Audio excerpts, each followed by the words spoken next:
Hello નમસ્કાર જય Hind Vande Mataram friends. તો મિત્રો આજે આપણે 1 થી 50 જેટલા જીકેના એમસીક્યુ જોવાના છે। મિત્રો આવનારી એક્ઝામ જે છે કોન્સ્ટેબલની એને માત્ર હવે ટૂંક જ સમયમાં ફોર્મ પણ ભરાવાની શરૂઆત થઈ જવાની છે। મિત્રો એની તૈયારી કરતા હોય તો વિડીયોમાં તમે છેલ્લે સુધી જોતા રહેજો। આપણી ચેનલ ઉપર તમને દરરોજ જે છે આવા જીકેના વિડીયો જે છે એ જોવા મળશે। મિત્રો આજે આપણે 50 જેટલા જીકેના એમસીક્યુ જે છે એ નવા સિલેબસ મુજબ લઈને આવી ગયા છીએ। તો મિત્રો વિડીયોમાં તમે છેલ્લે સુધી જોતા રહેજો અને મિત્રો ચેનલ ઉપર નવા હોય તો સાથે સાથે ચેનલને પણ જરૂરથી સબસ્ક્રાઇબ કરી લેજો, જેથી તમને જે છે વિડીયો આવે એની નોટિફિકેશન મળતી રહે। તો ચાલો શરૂ કરીએ। પ્રશ્ન નંબર 1, સાનિયા મિર્ઝા કઈ રમતની પ્રખ્યાત ખેલાડી છે? સાનિયા મિર્ઝા જે છે એ કઈ રમતના પ્રખ્યાત એવા ખેલાડી છે? તો શું આવશે અહીંયા રાઈટ આન્સર? નીચેનામાંથી શું આવશે? ટેનિસ આવશે। અહીંયા ઓપ્શન સી જે છે આપણો રાઈટ આન્સર બની જશે। ખાસ યાદ રાખજો કે સાનિયા મિર્ઝા કઈ, તો ટેનિસ રમતના જે છે એ પ્રખ્યાત ખેલાડી છે। અહીંયા મિત્રો ટેબલ ટેનિસ નહીં આવે, ખાલી ટેનિસ આવશે। બંને અલગ અલગ આવશે, એ પણ આપણને ખ્યાલ હોવો જોઈએ। ત્યારબાદનો ક્વેશ્ચન જોઈએ બીજો, માણભટ્ટ તરીકે પ્રસિદ્ધિ પામેલા કવિ કયા છે? માણભટ્ટ તરીકે જે છે પ્રસિદ્ધિ પામેલા નીચેનામાંથી કવિ જે છે એ કોણ છે? તો શું આવશે અહીંયા? પ્રેમાનંદ આવશે। ઓપ્શન બી રાઈટ આન્સર બનશે। ખાસ યાદ રાખજો કે માણભટ્ટ તરીકે કોણ, તો પ્રેમાનંદ જે છે એ ઓળખાય છે અને મિત્રો એ વડોદરાના હતા, એ પણ આપણને ખ્યાલ છે। ત્યારબાદનો ક્વેશ્ચન જોઈએ ત્રીજો, ધ અનટોલ્ડ સ્ટોરી ફિલ્મ કયા ક્રિકેટરના જીવન પર આધારિત છે? ધ અનટોલ્ડ સ્ટોરી આ ફિલ્મ જે છે કયા ક્રિકેટરના જીવન ઉપર આધારિત છે? તો શું આવશે અહીંયા રાઈટ આન્સર? MS ધોની આવશે। MS આવશે, અહીંયા એચ નહીં આવે। MS ધોની જે છે એ ક્રિકેટરના જીવન ઉપર આધારિત આ ધ અનટોલ્ડ સ્ટોરી ફિલ્મ જે છે એ એમના ઉપર આધારિત છે। મહેન્દ્રસિંહ ધોની આવશે, એમાં ઓપ્શન ડી જવાબ આવશે। ત્યારબાદનો ક્વેશ્ચન જોઈએ ચોથો, સાકરનો શોધનાર એકાંકી નાટકના લેખક કોણ છે? સાકરનો શોધનાર એકાંકી નાટક જે છે એના લેખક કોણ છે નીચેનામાંથી? તો શું આવશે અહીંયા? યશવંત મહેતા આવશે। ઓપ્શન સી રાઈટ આન્સર બનશે। સાકરનો શોધનાર એકાંકી નાટક જે છે એના લેખક કોણ, તો યશવંત મહેતા છે। મિત્રો તમે વિડીયોમાં જે છે લાસ્ટમાં જે છે છેલ્લે સુધી જોતા રહેજો। આપણે છેલ્લે લાસ્ટમાં એક 51મો ક્વેશ્ચન રાખીએ છીએ જેનો આન્સર તમારે કોમેન્ટમાં જણાવવાનો રહેશે, તો વિડીયોમાં તમે છેલ્લે સુધી જોતા રહેજો। ત્યારબાદનો ક્વેશ્ચન જોઈએ પાંચમો, સૂંઠ કયા છોડમાંથી બનાવવામાં આવે છે? સૂંઠ જે છે એ કયા છોડમાંથી બનાવવામાં આવે છે? તો આદુ આવશે। અહીંયા ઓપ્શન સી રાઈટ આન્સર બનશે। ખાસ યાદ રાખજો કે આદુ જે છે એમાંથી એના છોડમાંથી આ આદુ સૂંઠ જે છે એ બનાવવામાં આવે છે। મિત્રો આદુને સૂકવીને એમાંથી પાવડર કરે એટલે એમાંથી સૂંઠ બનાવવામાં આવે છે। અહીંયા ઓપ્શન સી આપણો રાઈટ આન્સર બની જશે। મિત્રો તમને વિડીયો ગમતો હોય તો એક લાઇક કરજો। અમે તમારી પાસે માત્ર એક લાઇકની આશા રાખીએ છીએ, તો એક લાઇક તમે જરૂર કરી દેજો। નેક્સ્ટ ક્વેશ્ચન જોઈએ ત્યારબાદનો છઠ્ઠો, પ્રેઝન્ટેશન બનાવવામાં ઉપયોગી એવી રેડીમેડ ટાઇલ્સ જે ફાઇલમાં હોય છે તે ફાઇલને શું કહેવાય છે? પ્રેઝન્ટેશન બનાવવામાં ઉપયોગી એવી રેડીમેડ ટાઇલ્સ જે ફાઇલમાં હોય તે ફાઇલને શું કહેવામાં આવે છે? તો શું આવશે? એને ટેમ્પલેટ કહેવામાં આવે છે। ઓપ્શન બી અહીંયા રાઈટ આન્સર બની જશે। પ્રેઝન્ટેશન બનાવવામાં ઉપયોગી રેડીમેડ ટાઇલ્સ જે ફાઇલમાં હોય એને શું, તો ટેમ્પલેટ એને કહેવામાં આવે છે। ત્યારબાદનો ક્વેશ્ચન જોઈએ, શૂન્યકાળની શરૂઆત કયા દેશે કરી હતી? શૂન્યકાળ, મિત્રો શૂન્યકાળની શરૂઆત જે છે એ કયા દેશે કરી હતી? તો શું આવશે અહીંયા? ભારત આવશે। આપણું ભારત દેશ જે છે એને શૂન્યકાળની શરૂઆત કરી હતી। મિત્રો વાત કરીએ વિશ્વની સંસદીય પ્રક્રિયામાં શૂન્યકાળ એ ભારતની દેન છે, જે 1962થી શરૂ થઈ હતી। ખાસ યાદ રાખજો કે એની શરૂઆત 1962થી થઈ હતી, જે પ્રશ્નકાળ પછી તરત જ શરૂ થાય છે અને પ્રશ્નકાળ અને સંસદીય કાર્યક્રમ વચ્ચેના સમયને જે છે શૂન્યકાળ કહેવામાં આવે છે, એ પણ આપણને ખ્યાલ હોવો જોઈએ। અને મિત્રો સાથે સાથે મોટા ભાગે જે છે 5 થી 15 મિનિટનો આ શૂન્યકાળ જે છે એ હોય છે, ખાસ યાદ રાખજો। ત્યારબાદનો ક્વેશ્ચન જોઈએ આઠમો, ગુજરાતમાં માર્બલ તથા સેન્ડસ્ટોન જેવા ઘડાઉ પથ્થરો આધારિત શિલ્પ તથા કામગીરી ઉદ્યોગ ક્યાં વિકાસ પામ્યા છે? ગુજરાતમાં મિત્રો માર્બલ તથા સેન્ડસ્ટોન જેવા ઘડાઉ પથ્થરો આધારિત શિલ્પ તથા કામગીરી ઉદ્યોગ વિકાસ જે છે એ ક્યાં પામેલા છે? તો એ અંબાજી ખાતે આવશે। ઓપ્શન બી અહીંયા રાઈટ આન્સર બની જશે। ત્યારબાદનો ક્વેશ્ચન જોઈએ નવમો, નીચેનામાંથી કયો અખાત સ્તર ભંગ રેખા ધરાવે છે? નીચેનામાંથી કયો અખાત જે છે એ સ્તર ભંગ રેખા ધરાવે છે? તો ખંભાતનો અખાત આવશે। અહીંયા ઓપ્શન સી રાઈટ આન્સર બનશે। ખાસ યાદ રાખજો કે સ્તરભંગ રેખા ધરાવતો અખાત કયો, તો ઓપ્શન સી જે છે ખંભાતનો અખાત, એ આપણો અહીંયા રાઈટ આન્સર બની જશે। ત્યારબાદનો ક્વેશ્ચન જોઈએ, મહુડી કયા જિલ્લામાં આવેલું છે? મહુડી જે છે મિત્રો કયા જિલ્લામાં? આપણે સૌ જાણીએ છીએ કે ગાંધીનગર જિલ્લામાં આવશે। અહીંયા ઓપ્શન એ રાઈટ આન્સર બની જશે। ખાસ યાદ રાખજો કે મહુડી કયા જિલ્લામાં? તો ગાંધીનગર જિલ્લામાં આવેલું છે। મિત્રો અહીંયા વાત કરીએ તે મહુડી જે છે ને સાબરમતી નદી કિનારે આવેલું છે આ સ્થળ, અને મિત્રો આ જૈનોનું પ્રસિદ્ધ તીર્થ સ્થળ છે। અહીં મિત્રો પદ્માવતી માતાના મંદિરોનો બહુ મહિમા છે। મિત્રો આ દેરાસરમાં જે છે ઘંટા કર્ણ મહાવીરની મૂર્તિ પણ આવેલી છે, અને મિત્રો અહીં સુખડીનો પ્રસાદ ધરાવવામાં આવે છે, એ પણ આપણને ખ્યાલ હોવો જોઈએ। અને ગાંધીનગર જિલ્લામાં મહુડી આવેલું છે। ત્યારબાદનો ક્વેશ્ચન જોઈએ 11મો, નીચેનામાંથી કયો એક ક્રાંતિવીર પાછળથી પોંડુચેરીના આધ્યાત્મિક નેતા તરીકે સુપ્રસિદ્ધ થયા હતા? નીચેનામાંથી કયા એક ક્રાંતિવીર જે છે એ પાછળથી પોંડુચેરીના આધ્યાત્મિક નેતા તરીકે જે છે સુપ્રસિદ્ધ થયા હતા? તો શું આવશે? અરવિંદ ઘોષ આવશે અહીંયા. ઓપ્શન ડી આપણો અહીંયા રાઈટ આન્સર બની જશે. ખાસ યાદ રાખજો. નેક્સ્ટ ક્વેશ્ચન જોઈએ ત્યારબાદનો. અકબરે જમીનની માપણી માટે જે ગજનો ઉપયોગ પ્રચલિત કરાવ્યો હતો તે કયા નામે ઓળખાતો હતો? અકબરે જમીનની માપણી માટે જે ગજનો ઉપયોગ પ્રચલિત કરાવ્યો તે કયા નામથી ઓળખાતો હતો? તો ઇલાઈ ગજ આવશે અહીંયા. ઓપ્શન બી રાઈટ આન્સર બનશે. ઇલાઈ ગજ નામથી જે છે એ ઓળખાતો હતો. અકબરે જમીનની માપણી માટે જે ગજનો ઉપયોગ પ્રચલિત કરાવ્યો તે કયા નામે? તો ઇલાઈ ગજ નામથી ઓળખાતો હતો. ત્યારબાદનો ક્વેશ્ચન જોઈએ 13મો. વર્લ્ડ હેરિટેજમાં સમાવિષ્ટ પાટણની રાણકી વાવમાં કઈ સ્થાપત્ય શૈલી જોવા મળે છે? વર્લ્ડ હેરિટેજમાં સમાવિષ્ટ એવી પાટણની રાણીની વાવમાં જે છે એ કઈ સ્થાપત્ય શૈલી જે છે એ જોવા મળે છે? તો મારું ગુર્જર શૈલી આવશે અહીંયા. ઓપ્શન બી રાઈટ આન્સર બની જશે. વર્લ્ડ હેરિટેજમાં સમાવિષ્ટ એવી પાટણની રાણીની વાવમાં કઈ સ્થાપત્ય શૈલી? તો મારું ગુર્જર શૈલી જે છે એ જોવા મળે છે. ત્યારબાદનો ક્વેશ્ચન જોઈએ 14મો. ખજુરાહોનું મંદિરોનું નિર્માણ કયા રાજવીઓએ કરાવ્યું હતું? ખજુરાહોના મંદિરોનું નિર્માણ જે છે એ કયા રાજવીઓએ કરાવ્યું? તો ચંદેલ રાજવીઓએ આવશે. ઓપ્શન એ અહીંયા રાઈટ આન્સર બની જશે. ખજુરાહોનું મંદિરોનું નિર્માણ કોણે? તો ચંદેલ રાજવીઓએ કરાવેલું હતું. નેક્સ્ટ ક્વેશ્ચન છે ત્યારબાદનો 15મો. આદિવાસી વિસ્તારમાં જોવા મળતું પાવરી એ કયા પ્રકારનું વાદ્ય છે? આદિવાસી વિસ્તારોમાં જોવા મળતું પાવરી જે છે એ કયા પ્રકારનું એક વાદ્ય છે? તો એ વાદ્ય જે છે એ મિત્રો અવનત વાદ્ય આવશે. ઓપ્શન બી અહીંયા રાઈટ આન્સર બની જશે. આદિવાસી વિસ્તારોમાં જોવા મળતું પાવરી એ કયા પ્રકારનું? તો અવનત વાદ્ય છે. નેક્સ્ટ ક્વેશ્ચન જોઈએ ત્યારબાદનો. સુલતાન અહમદ શાહે ગુજરાતમાં વાંટાની પ્રથા દાખલ કરી હતી તે શેને સ્પર્શતી હતી? સુલતાન અહમદ શાહે જે છે એ મિત્રો ગુજરાતમાં વાંટાની પ્રથા જે છે દાખલ કરી એ શેને સ્પર્શતી હતી? તો એ જમીનને જે છે એ સ્પર્શતી હતી. ઓપ્શન સી અહીંયા રાઈટ આન્સર બની જશે. ત્યારબાદનો ક્વેશ્ચન જોઈએ 17મો. હુમાયુ અને શેરશાહ સૂરી વચ્ચે જૂન 1539માં કયું યુદ્ધ થયું હતું? હુમાયુ અને શેરશાહ સૂરી વચ્ચે જૂન 1539માં કયું યુદ્ધ થયું હતું? તો ચોસાનું યુદ્ધ આવશે અહીંયા. ઓપ્શન ડી આપણો રાઈટ આન્સર બની જશે. હુમાયુ અને શેરશાહ વચ્ચે જૂન 1539માં કયું? તો ચોસાનું યુદ્ધ થયું હતું. ખાસ યાદ રાખીશું આપણે. નેક્સ્ટ ક્વેશ્ચન છે ત્યારબાદનો. મુગલ સૈન્યના જયસિંહ પહેલા અને છત્રપતિ શિવાજી વચ્ચે કઈ સાલમાં પુરંદરની સંધિ થઈ હતી? મુગલ સૈન્યના જયસિંહ પહેલા અને છત્રપતિ શિવાજી વચ્ચે જે છે એ કઈ સાલમાં પુરંદરની સંધિ જે છે એ થઈ હતી? તો શું આવશે અહીંયા right answer?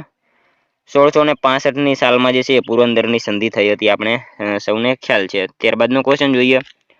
The પેરિપ્લસ of એરિટ્રિયન C નામના ગ્રંથના લેખક નીચેનામાંથી કોણ છે? ધ પેરિપ્લસ ઓફ એરિટ્રિયન સી નામના ગ્રંથના લેખક જે છે નીચેનામાંથી કોણ છે?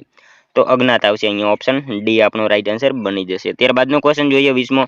સાચા વિધાનો જણાવો. રાણકી વાવને 2014માં વર્લ્ડ હેરિટેજ સાઇટમાં સ્થાન મળ્યું તે સરસ્વતી નદી કાંઠે આવેલી છે. મિત્રો અહીંયા આપેલા બંને વિધાનો જે છે એ આપણા સાચા બની જશે. ઓપ્શન સી રાઈટ આન્સર બની જશે. રાણકી વાવ જે છે એ 2014માં એને વર્લ્ડ હેરિટેજ સાઇટમાં સ્થાન મળેલું હતું. ઓપ્શન એ આપેલું જે છે એ સાચું છે. તે સરસ્વતી નદી કાંઠે આવેલી છે. એટલે મિત્રો બંને વિધાનો અહીંયા સાચા થશે. મિત્રો વાત કરીએ રાણી ઉદયમતીએ પોતાના પતિ ભીમદેવ પહેલાની યાદમાં જે છે રાણકી વાવ બંધાવી હતી એ પણ આપણને ખ્યાલ છે. અને મિત્રો સાથે સાથે જે છે તે સરસ્વતી નદીના કિનારે પાટણ ખાતે આવેલી છે એ પણ આપણને ખ્યાલ હોવો જોઈએ. અને મિત્રો જ્યારે રાણકી વાવ બનીને ત્યારે પાટણના રાજા કોણ હતા? આવો પ્રશ્ન પૂછાય તો કોણ આવશે? કર્ણદેવ સોલંકી હતા. ખાસ યાદ રાખજો કે જ્યારે રાણકી વાવ બની ત્યારે પાટણના રાજા કોણ? તો કર્ણદેવ સોલંકી હતા. નેક્સ્ટ ક્વેશ્ચન જોઈએ ત્યારબાદનો 21મો. કઈ બે નદીઓની વચ્ચેનો પ્રદેશ લાંટ પ્રદેશ કહેવાતો? કઈ બે નદી વચ્ચેનો પ્રદેશ જે છે એ લાંટ પ્રદેશ? તો મહી અને રેવા આવશે. મહી અને રેવા વચ્ચેનો પ્રદેશ જે છે એ લાંટ પ્રદેશ તરીકે ઓળખાતો હતો. નેક્સ્ટ ક્વેશ્ચન જોઈએ ત્યારબાદનો 22મો. ગુજરાતમાં ભારે પાણીનું સંયંત્ર ક્યાં આવેલું છે? ગુજરાતમાં મિત્રો ભારે પાણીનું સંયંત્ર જે છે એ ક્યાં આવશે? રાઈટ આન્સર અહીંયા ઓપ્શન એ આવશે. વડોદરામાં આવેલું છે. ત્યારબાદનો ક્વેશ્ચન જોઈએ 23મો. ખરાદી કામનો ઉદ્યોગ સૌથી વધુ ક્યાં વિકસ્યો છે? ખરાદી કામનો સૌથી વધુ ઉદ્યોગ જે છે ક્યાં વિકસ્યો છે? તો સંખેડા ખાતે આવશે અહીંયા. ઓપ્શન એ રાઈટ આન્સર બની જશે. ખાસ યાદ રાખજો કે ખરાદી કામનો સૌથી મોટો ઉદ્યોગ ક્યાં? તો સંખેડા ખાતે વિકાસ પામેલો છે. મિત્રો ફર્નિચરની ઉપર જે કોતરણી કરવામાં આવે ને તેને ખરાદી કામ કહેવામાં આવે છે. એ પણ આપણને ખ્યાલ હોવો જોઈએ. ખરાદી કામ એટલે શું? તો ફર્નિચર ઉપર જે કોતરણી કરવામાં આવે એને ખરાદી કામ કહેવામાં આવે છે. અને સૌથી વધારે ક્યાં? તો સંખેડા ખાતે એ વિકસ્યો છે. ત્યારબાદનો ક્વેશ્ચન છે તુલસીશ્યામ એ કઈ ટેકરીઓમાં આવેલું છે? તુલસીશ્યામ જે છે એ કઈ ટેકરીઓમાં આવેલું છે? તો શું આવશે અહીંયા રાઈટ આન્સર? ગીરની ટેકરીઓ આવશે. ગીરની ટેકરીઓમાં જે છે એ તુલસી શ્યામ આવેલું છે. ઓપ્શન સી આપણો અહીંયા રાઈટ આન્સર બની જશે. ત્યારબાદનો ક્વેશ્ચન છે, વડોદરાના મહારાજાએ સમગ્ર રાજ્યમાં ફરજિયાત શિક્ષણ કયા વર્ષમાં લાગુ કર્યું હતું? વડોદરાના મહારાજાએ જે છે એ મિત્રો સમગ્ર રાજ્યમાં ફરજિયાત શિક્ષણ કયા વર્ષમાં લાગુ કર્યું? તો 1906 માં આવશે. ઓપ્શન બી રાઈટ આન્સર બનશે. ખાસ યાદ રાખજો કે વડોદરાના મહારાજાએ સમગ્ર રાજ્યમાં ફરજિયાત શિક્ષણ કયા વર્ષમાં? તો 1906 ની સાલમાં જે છે એ લાગુ કર્યું હતું મહારાજા સયાજીરાવ ગાયકવાડે. એ પણ આપણને ખ્યાલ હોવો જોઈએ, મહારાજા સયાજીરાવ ગાયકવાડે. ત્યારબાદનો ક્વેશ્ચન છે 26મો, ફોટોગ્રાફને ડિજિટલ સ્વરૂપમાં ફેરવવા માટે કઈ ડિઝાઇનનો ઉપયોગ કરવામાં આવે છે? ફોટોગ્રાફને ડિજિટલ સ્વરૂપમાં ફેરવવા માટે જે છે એ કઈ ડિવાઇસનો ઉપયોગ કરવામાં આવે છે? તો કઈ ડિવાઇસ આવશે? સ્કેનર આવશે અહીંયા. ઓપ્શન એ રાઈટ આન્સર બની જશે. મિત્રો આ કોમ્પ્યુટરને લગતો જે છે એ પ્રશ્ન હતો, એ પણ આપણને ખ્યાલ હોવો જોઈએ. કોમ્પ્યુટરને લગતા જે છે મિત્રો તમામ પ્રશ્નો વાંચી લેવાના રહેશે. ત્યારબાદનો ક્વેશ્ચન જોઈએ, નિઘંટુ ગ્રંથ કઈ બાબતને લગતો મહત્વનો ગ્રંથ છે? નિઘંટુ ગ્રંથ જે છે એ કઈ બાબતને લગતો એક મહત્વનો ગ્રંથ છે? તો શું આવશે અહીંયા રાઈટ આન્સર? આયુર્વેદ આવશે. ઓપ્શન સી રાઈટ આન્સર બની જશે. ત્યારબાદનો ક્વેશ્ચન જોઈએ 28માં, દાંપત્ય જીવનની પ્રસન્નતા પ્રગટ કરતા સોનેટ રૂપમાં લખાયેલ રાજેન્દ્ર શાહનો કાવ્ય સંગ્રહ કયો છે? દાંપત્ય મિત્રો જીવનની પ્રસન્નતા પ્રગટ કરતા સોનેટ રૂપમાં લખાયેલા રાજેન્દ્ર શાહનો કાવ્ય સંગ્રહ જે છે એ નીચેનામાંથી કયો છે? તો શું આવશે અહીંયા રાઈટ આન્સર? શાંત કોલાહલ આવશે. ઓપ્શન એ રાઈટ આન્સર બની જશે અહીંયા. ત્યારબાદનો ક્વેશ્ચન જોઈએ 29મો, કયા પ્રાંતમાં બ્રિટિશ કંપની દ્વારા દ્વિમુખી શાસન પદ્ધતિ દાખલ થઈ હતી? કયા પ્રાંતમાં જે છે એ બ્રિટિશ કંપની દ્વારા જે છે દ્વિમુખી શાસન પદ્ધતિ દાખલ કરી હતી? તો કયા પ્રાંતમાં આવશે અહીંયા રાઈટ આન્સર? બંગાળ આવશે. ઓપ્શન બી અહીંયા રાઈટ આન્સર બની જશે. ખાસ યાદ રાખજો. ત્યારબાદનો ક્વેશ્ચન જોઈએ 30મો, ભારતમાં જાહેર બાંધકામ ખાતાની સ્થાપના કોના સમયમાં થઈ હતી? ભારતમાં જાહેર બાંધકામ ખાતાની સ્થાપના જે છે કોના સમયમાં થયેલી હતી? તો ડેલ હાઉસીના સમયમાં. ઓપ્શન સી રાઈટ આન્સર બનશે. ખાસ યાદ રાખજો, ભારતમાં જાહેર બાંધકામ ખાતાની સ્થાપના કોના સમયમાં? તો ડેલ હાઉસીના સમયમાં જે છે એ થઈ હતી. મિત્રો અહીંયા જો એને બ્રિટિશ વિચારધારાથી ગણવામાં આવે તો એને આધુનિક ભારતનો સર્જક તરીકે પણ ઓળખવામાં આવે છે. અને મિત્રો રેલવે લાઈન શરૂ કરાવડાવી અને મિત્રો એને જે છે ટપાલ શરૂ કરાવડાવી હતી અને મિત્રો જાહેર બાંધકામની શરૂઆત કરી હતી. સાથે સાથે મિત્રો વાત કરીએ તો એ ખાલસા નીતિની પણ એમને શરૂઆત કરાવેલી હતી ડેલ હાઉસીએ. અને મિત્રો 1848 થી 1856 સુધી તે ગવર્નર જનરલ તરીકે પણ રહે છે. પણ આપણને સાથે સાથે ડેલ હાઉસી વિશે આ બધી માહિતી હોવી જોઈએ. ત્યારબાદનો ક્વેશ્ચન જોઈએ, નીચેનામાંથી કોનો સમાવેશ અરવલ્લી પર્વતમાળામાં થતો નથી? નીચેનામાંથી કોનો સમાવેશ જે છે એ મિત્રો અરવલ્લી પર્વતમાળામાં થતો નથી? તો શું આવશે અહીંયા રાઈટ આન્સર? રતનમહાલનો ડુંગર એનો સમાવેશ જે છે અરવલ્લી પર્વતમાળામાં થશે નહીં. ઓપ્શન બી આપણો અહીંયા રાઈટ આન્સર બની જશે. ત્યારબાદનો ક્વેશ્ચન છે, ગુજરાતના સાંસ્કૃતિક વનોમાં સૌથી પહેલું નિર્માણ પામેલું? મિત્રો આ સાવ ઇઝી ક્વેશ્ચન છે, ઘણી બધી વાર પણ પૂછાયેલો છે. પુનિત વન જે છે મિત્રો સૌથી પહેલા જે છે નિર્માણ પામેલું સાંસ્કૃતિક વન છે, જે ગાંધીનગર ખાતે આવેલું છે. ત્યારબાદનો ક્વેશ્ચન જોઈએ 33મો, વટેશ્વર વન ગુજરાતના કયા જિલ્લામાં? વટેશ્વર સાંસ્કૃતિક વન જે છે એ મિત્રો આપણે સૌ જાણીએ છીએ કે સુરેન્દ્રનગર જિલ્લામાં આવેલું છે. ત્યારબાદનો ક્વેશ્ચન જોઈએ 34મો, અમદાવાદ શહેરમાં આવેલા સાંસ્કૃતિક વનનું નામ જણાવો. અમદાવાદમાં મિત્રો આવેલું વન જે છે કયું છે? તો જડેશ્વર વન આવશે. ઓપ્શન એ આપણો અહીંયા રાઈટ આન્સર બની જશે. ત્યારબાદનો ક્વેશ્ચન જોઈએ, ગુજરાતમાં ટેલિવિઝનનો પ્રારંભ ક્યારથી થયો હતો? ગુજરાતમાં મિત્રો ટેલિવિઝનનો પ્રારંભ જે છે એ ક્યારથી થયો? તો 15 ઓગસ્ટ 1975 આવશે. ઓપ્શન સી રાઈટ આન્સર અહીંયા બનશે. ખાસ યાદ રાખજો કે ગુજરાતમાં ટેલિવિઝનનો પ્રારંભ ક્યારથી? તો 15 ઓગસ્ટ 1975 રોજ થયો હતો. ખેડા જિલ્લાના પીજ કેન્દ્રથી થયો હતો. એ પણ આપણને ખ્યાલ હોવો જોઈએ. ત્યારબાદનો ક્વેશ્ચન જોઈએ 36મો, ગાંધીનગર ખાતે આવેલી અડાલજની વાવ કોણે બંધાવી હતી? ગાંધીનગર ખાતે આવેલી અડાલજની વાવ જે છે એ કોને બંધાવી હતી? તો રાણી રૂડાબાઈ. ઓપ્શન બી રાઈટ આન્સર અહીંયા બનશે. ખાસ યાદ રાખજો કે ગાંધીનગરમાં આવેલી અડાલજની વાવ કોણે? તો રાણી રૂડાબાઈએ બંધાવેલી હતી. ત્યારબાદનો ક્વેશ્ચન છે, કોઈ પણ પ્રદેશની આબોહવા પર નીચેનામાંથી કયું પરિબળ અસર કરતું નથી? કોઈ પણ પ્રદેશની આબોહવા ઉપર જે છે નીચેનામાંથી કયું પરિબળ અસર કરતું નથી? તો જનસંખ્યા આવશે. ઓપ્શન સી અહીંયા રાઈટ આન્સર બની જશે. ખાસ યાદ રાખજો કે કોઈ પણ પ્રદેશની આબોહવા પર નીચેનામાંથી કયું? તો જનસંખ્યા જે છે એ પરિબળ અસર કરતું નથી. ત્યારબાદનો ક્વેશ્ચન છે, હડપ્પીયન સભ્યતાની પ્રજાની સર્જન શક્તિ અને કલાકારી શેમાંથી વ્યક્ત થાય છે? હડપ્પીયન સભ્યતાની પ્રજાની સર્જન શક્તિ અને કલાકારી જે છે શેમાંથી વ્યક્ત થાય છે? તો શેમાંથી આવશે અહીંયા રાઈટ આન્સર?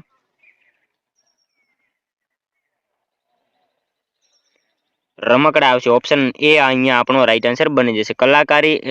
કલાકારીગરી અને મિત્રો સર્જન શક્તિ જે છે ને એ રમકડામાં વ્યક્ત થાય છે. અહીંયા ઓપ્શન એ આપણો અહીંયા રાઈટ આન્સર બની જશે. નેક્સ્ટ ક્વેશ્ચન જોઈએ ત્યારબાદનો. ભારતના સૌપ્રથમ સામ્રાજ્ય નિર્માતા તરીકે કોને ઓળખવામાં આવે છે? ભારતના સૌપ્રથમ સામ્રાજ્ય નિર્માતા તરીકે જે છે નીચેનામાંથી કોને ઓળખવામાં આવે છે? તો મહાપદ્મનંદ.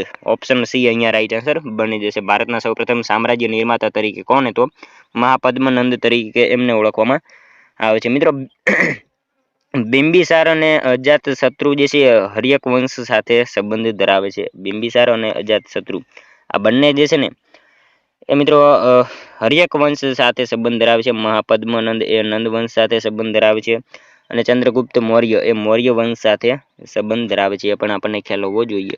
ત્યારબાદનો ક્વેશ્ચન જોઈએ. કઈ ઘટનાથી ગાંધીજીએ અસહકારનું આંદોલન પાછું ખેંચી લીધું હતું? કઈ ઘટનાથી જે છે સહકારનું નહીં મિત્રો, અહીંયા અસહકારનું આંદોલન જે છે પાછું ખેંચી લીધું હતું? તો કઈ ઘટના આવશે? ચોરી ચોરા કાંડ એ ઘટનાથી મિત્રો ગાંધીજીએ જે છે અસહકારનું આંદોલન પાછું ખેંચી લીધું હતું. એ ઓપ્શન ડી અહીંયા આપણો રાઈટ આન્સર બની જશે. મિત્રો વાત કરીએ ચોરી ચોરા કાંડ એ 5 ફેબ્રુઆરી 1922 થયો હતો. ખાસ યાદ રાખજો કે ચોરી ચોરા કાંડ ક્યારે? તો 5 ફેબ્રુઆરી 1922 થયો હતો. જેમાં મિત્રો પોલીસો મૃત્યુ પામ્યા હતા અને એમાં ગાંધીજીએ જણાવ્યું કે અહિંસાનું મૂલ્ય નહીં સમજનારા લોકોના હાથમાં સત્યાગ્રહનું શાસ્ત્ર મૂકીને જો હિમાલય જેવડી ભૂલ કરી છે. મિત્રો આવું એમને કહ્યું અને એમ કહીને જે છે ગાંધીજીએ આ અસહકારનું આંદોલન જે છે પાછું ખેંચી લેવાની જાહેરાત કરી હતી. ત્યારબાદનું ક્વેશ્ચન જોઈએ 41મો. ફોરવર્ડ બ્લોક રાજકીય પક્ષની સ્થાપના કોણે કરી? ફોરવર્ડ બ્લોક રાજકીય પક્ષની સ્થાપના જે છે કોણે કરી? તો સુભાષચંદ્ર બોઝ આવશે. અહીંયા ઓપ્શન બી રાઈટ આન્સર બની જશે. ત્યારબાદનો ક્વેશ્ચન જોઈએ 42મો. ડભોઈનો કિલ્લો કોના સમયમાં બંધાયો હતો? ડભોઈનો કિલ્લો જે છે એ કોના સમયમાં બંધાયો હતો? તો Siddharaj Jaysinh. Option D right answer અહીંયા બનશે. ખાસ રાખજો કે ડભોઈનો કિલ્લો કોના સમયમાં? તો સિદ્ધરાજ જયસિંહ જે છે એમના સમયમાં બંધાયો હતો. સોલંકી શાસક સિદ્ધરાજ જયસિંહે મિત્રો આ કિલ્લાનો વિકાસ કર્યો હતો. તેમજ મિત્રો ડભોઈના કિલ્લાની કોતરણી જે છે ને એ બેન મૂન છે. એ પણ આપણને ખ્યાલ હોવો જોઈએ. અને મિત્રો ડભોઈનો કિલ્લો હીરાધર નામના શિલ્પી દ્વારા, ખાસ યાદ રાખજો ડભોઈનો કિલ્લો જે છે કોના દ્વારા? તો હીરાધર નામના શિલ્પી દ્વારા જે છે એ બનાવ્યો હતો. અને મિત્રો ડભોઈના કિલ્લામાં 4 દરવાજાઓ છે. આ 4 પ્રવેશ દ્વારોનો ઉલ્લેખ જે છે ને એલેક્ઝાન્ડર ફાર્બસના રાસમાળામાં પણ જોવા મળે છે. એ પણ આપણને સાથે સાથે ખ્યાલ હોવો જોઈએ. ત્યારબાદનો ક્વેશ્ચન જોઈએ. સાચા વિધાનો જણાવો. બેસરની જમીન ઓછી ભેજ સંગ્રહ શક્તિ ધરાવે છે. આ જમીનમાં તમાકુનો પાક લેવાય છે. મિત્રો અહીંયા આપેલા બંને વિધાનો સાચા થશે. બેસરની જમીન જે છે ને એ ઓછી ભેજ સંગ્રહ શક્તિ ધરાવે છે અને મિત્રો આ પ્રકારની જમીનમાં જે છે તમાકુનો પાક લેવામાં આવે છે. મિત્રો અહીંયા આપેલા બંને વિધાનો સાચા થશે. બેસરની જમીન વાત કરીએ તો મિત્રો સિદ્રાળુ, ઓછી ફળદ્રુપ અને રેતાળ જમીનને બેસર જમીન કહેવામાં આવે છે. મિત્રો આ જમીનમાં ભેજ સંગ્રહ શક્તિ ઓછી અને સેન્દ્રિય તત્વો પણ ઓછા હોય છે. મિત્રો આ જમીનમાં તમાકુનો પાક લેવામાં આવે છે. મિત્રો ખેડા અને આણંદ જિલ્લામાં જે છે આ પ્રકારની જમીન જે છે એ જોવા મળે છે, આપણને ખ્યાલ છે. ત્યારબાદનો ક્વેશ્ચન જોઈએ 44મો. ભારતના બંધારણની પ્રસ્તાવનાને ભારતની રાજકીય જન્મકુંડળી કોણે કહી છે? ભારતના બંધારણની પ્રસ્તાવનાને ભારતની રાજકીય જે છે જન્મકુંડળી કોણે કહી છે? તો કનૈયાલાલ મુનશી. આપણે સૌ જાણીએ છીએ કે એમણે એવું કહેલું છે. તો મિત્રો આ વિડીયો જે છે મિત્રો અહીંયા સુધી રાખીશું. મિત્રો આગળના ક્વેશ્ચન જે છે એ બીજા વિડીયોમાં તમને જોવા મળશે. અને મિત્રો આપણી ચેનલ ઉપર તમે નવા હોય તો ચેનલને જરૂરથી સબસ્ક્રાઈબ કરી લેજો.